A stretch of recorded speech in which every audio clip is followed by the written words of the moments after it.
नमस्कार साथीहरु, योगन च्यानलमा म योगन तपाईलाई स्वागत गर्दछु। आज म तपाईलाई चाहिँ पुलिस रिपोर्टमा स्ट्याम्प कसरी लगाउने अनलाइनबाटै र यदि तपाईहरु नेपालमा हुनुहुन्छ अथवा नेपालबाट बाहिर हुनुहुन्छ भने पनि तपाईहरुले सजिलैसँग एप्लाई गर्न सक्नुहुनेछ र यसको लागि यो भिडियो तपाईहरुले कन्टिन्यू हेर्नु पर्नेछ, स्किप नगरिकन। र आज म तपाईहरुलाई चाहिँ स्ट्याम्पमा चाहिँ पुलिस रिपोर्टमा स्ट्याम्प कसरी लगाउने, अनलाइन थ्रु पे कसरी गर्ने र चाहिँ यो पुलिस रिपोर्टमा स्ट्याम्प भएर आइसकेपछि चाहिँ कसरी डाउनलोड गर्ने, कति टाइममा चाहिँ पुलिस रिपोर्टमा स्ट्याम्प भएर आउँछ, त्यो सम्पूर्ण कुराहरु यो भिडियोमा रहेर बताउने छु साथी।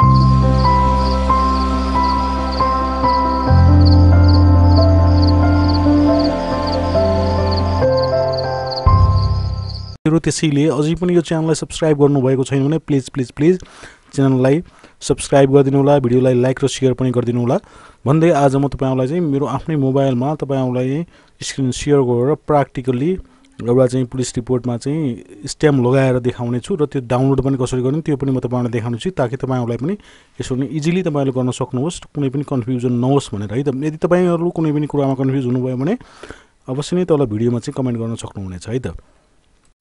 र साथीहरु, लिंक मैले तल राखिदिनेछु, त्यो लिंक क्लिक गरेपछि डाइरेक्ट तपाईहरु चाहिँ यो पेजमा जान सक्नुहुनेछ।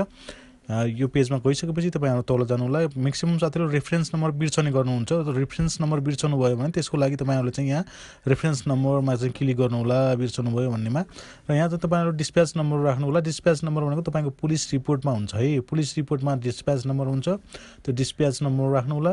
त्यो डिस्प्याच नम्बर राखिसकेपछि तपाईहरुले चाहिँ आफ्नो यो डेट अफ बर्थ चाहिँ कस्तो छ पुलिस रिपोर्टमा त्यसरी राख्नु होला। राखिसकेपछि यहाँ देख्न सक्नुहुनेछ रेफरेन्स नम्बर भनेर आएको छ। यो रेफरेन्स नम्बरलाई तपाईले स्क्रिनशट गरेर पनि राख्न सक्नुहुनेछ र कुनै पनि कपीमा नोट गरेर राख्न सक्नुहुनेछ। यो तपाईहरुले चाहिँ पुलिस रिपोर्ट डाउनलोड नगर्ने जेलसम्म तपाईले यो राख्नु होला है त, किनकि यो पछि पनि हामीलाई आवश्यक पर्नेछ। त्यसपछि तपाईहरुले चाहिँ पेमेन्ट भेरिफिकेसनमा क्लिक गर्नुपर्नेछ। मैले माथि दिएका अनलाइन फारमहरु भन्ने तरिका पढेँ भन्नु होला।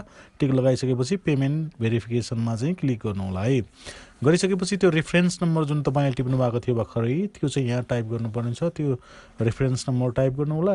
त्यसपछि तल डिस्प्याच नम्बर भनेको चाहिँ पुलिस रिपोर्टमा हुने गर्छ, त्यो चाहिँ पुलिस रिपोर्टबाट टाइप गरिसकेपछि तपाईले चाहिँ यो पेज देख्न सक्नुहुनेछ है।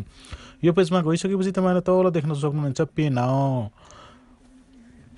पे नाउमा गएर चाहिँ तपाईले चाहिँ क्लिक गर्नु होला है। त्यसपछि पे नाउ सम्पूर्ण डिटेलहरु देखाउने छ। 500 रुपैयाँ तपाईलाई चार्ज लाग्छ, त्यसको लागि 500 रुपैयाँ तपाईले चाहिँ पेमेन्ट गर्नुपर्ने छ। सम्पूर्ण डिटेलहरु तपाईले यहाँ देख्न सक्नुहुनेछ। त्यसपछि तपाईहरुले चाहिँ यहाँ पे नाउमा गएर क्लिक गर्नुपर्ने छ है त। पे नाउमा गएर क्लिक गरिसकेपछि तपाईहरुले चाहिँ भाउचर देख्न सक्नुहुनेछ। यो भाउचर लिएर तपाई बैंकमा गएर पनि पेमेन्ट गर्न सक्नुहुनेछ डाउनलोड गरेर, नत्र भने तपाईले चाहिँ अनलाइन पनि तपाईहरुले पेमेन्ट गर्न सक्नुहुनेछ। ई सेवा भयो, खल्ती भयो, कुनै टाइपको यो तीनटा मेथडबाट तपाईहरुले चाहिँ पेमेन्ट गर्न सक्नुहुनेछ है। र मसँग ई सेवा रहेको छ, मैले ई सेवाबाट पेमेन्ट गरेर तपाईहरुलाई देखाउँछु है त। ई सेवामा क्लिक गरिसकेपछि रकम भुक्तानीमा क्लिक गर्नु होला। क्लिक गरिसकेपछि यहाँ देख्न सक्नुहुनेछ कति पेमेन्ट गर्ने सबै रिसिभ आउँछ। त्यसपछि इमेल आइडी तपाईको ई सेवा आइडी हान्नु होला, यहाँ टाइप गर्नु होला। मेरो चाहिँ ई सेवा आइडी मैले यहाँ हानेर चाहिँ अन गरिसकेपछि यहाँ देख्न सक्नुहुनेछ तपाईलाई यहाँ यसरी यो ओटीपी आउँछ र इन्टर टोकनमा चाहिँ त्यो ओटीपी नम्बर ई सेवाबाट आएको त्यो चाहिँ टोकन हाल्नु होला र चाहिँ कन्टिन्यू पेमेन्टमा क्लिक गर्नु होला। गरिसकेपछि तपाईहरुले चाहिँ यहाँ इमेल एड्रेस आफ्नो राख्नु होला। राखिसकेर कन्टिन्यू पेमेन्टमा फेरि क्लिक गर्नु होला है। गरिसकेपछि यहाँ यस्तो इन्टरफेस देख्न सक्नुहुन्छ। त्यसपछि तपाईहरुले चाहिँ यो डिटेल पढेर तपाईले कन्फर्ममा चाहिँ क्लिक गर्नु होला है त। कन्फर्ममा क्लिक गरिसकेपछि तपाईहरुको पेमेन्ट के भयो त, यो application has not paid please pay and verify payment भनेछ है। अब हामीले चाहिँ पे त गर्यौं तर भेरिफाई गर्नु पर्यो है त। भेरिफाई गर्नको लागि तल जानु होला, यहाँ देख्न सक्नुहुनेछ भेरिफाई पेमेन्ट।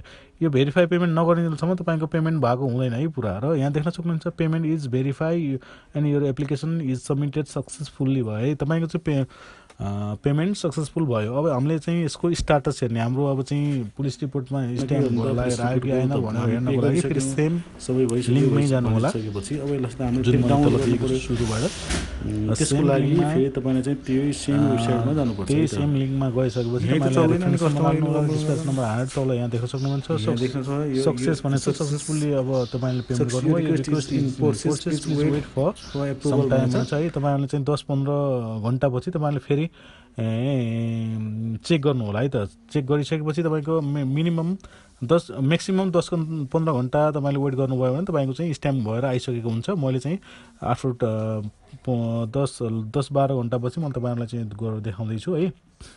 त्यसपछि यहाँ देख्न सक्नुहुन्छ मैले 10 घण्टा पछि फेरि ट्राई गर्दै छु। र त्यसमा तपाईहरुले आफ्नो रेफरेन्स नम्बर मैले भनिहालेँ नोट गरेर राख्नु होला डिस्प्याच नम्बर भइहाल्यो त्यो हालिसकेपछि यहाँ तपाईले देख्न सक्नुहुनेछ डाउनलोड अट्याच पुलिस रिपोर्ट भनेर यसरी आउँछ है त यसरी आइसकेपछि तपाईहरुले चाहिँ त्यो अप्सनमा क्लिक गर्नु होला क्लिक गरिसकेपछि तपाईहरुले चाहिँ आफ्नो पुलिस रिपोर्ट देख्न सक्नुहुनेछ विथ पीसीसी स्ट्याम्प है ल यहाँ चाहिँ यो स्ट्याम्प लागेर आइसकेको छ र यो चाहिँ पुलिस रिपोर्ट तपाईहरुले चाहिँ आरामसँग आफ्नो मोबाइलमा डाउनलोड गर्न सक्नुहुनेछ साथीहरु र स्वदेश तथा विदेशमा हुनुहुन्छ भने पनि तपाईहरुले सेम मेथडबाट चाहिँ एप्लाई गर्न सक्नुहुनेछ र अहिले खुसीको कुरा के छ त भन्दा साथीहरु विदेशमा रहनु भएको साथीहरुले नेपाली सिम लिएर जानु भएको छ भने हाम्रो नेपाली सिम पनि इन्टरनेसनली चल्ने भएको छ र रोमिङ डाटाबाट हामीले चाहिँ यो सेवाको ओटीपी कोड जस्तो आयो त्यस्तै तपाईहरुलाई पनि चाहिँ रोमिङ डाटा युज गर्नुभयो भने त्यो कोडहरु अथवा कनेक्ट आईपीएस युज गर्नुहुन्छ भने कनेक्ट आईपीएस खल्ती सेवा जुन चाहिँ युज गर्नुहुन्छ त्यसबाट तपाईहरुलाई चाहिँ ओटीपी कोड आउनेछ र ओटीपी कोड आइसकेपछि तपाईहरुले त्यहीबाट चाहिँ पेमेन्ट गर्न सक्नुहुनेछ है विदेशबाट पनि भन्दै साथीहरु यो भिडियोमा यति नै अर्को भिडियोमा यस्तै केही नयाँ कुराहरु लिएर आउने नै छु त्यतिन्जेलसम्मको लागि स्वस्थ रहनुहोस् मस्त रहनुहोस् र यदि अझै पनि यो तपाई च्यानलमा नयाँ हुनुहुन्छ भने मैले पहिले नै भनिहालेँ च्यानललाई सब्स्क्राइब लाइक र शेयर पनि गर्नु होला भन्दै आजको भिडियोबाट बिदा हुन चाहन्छु हस्त नमस्ते।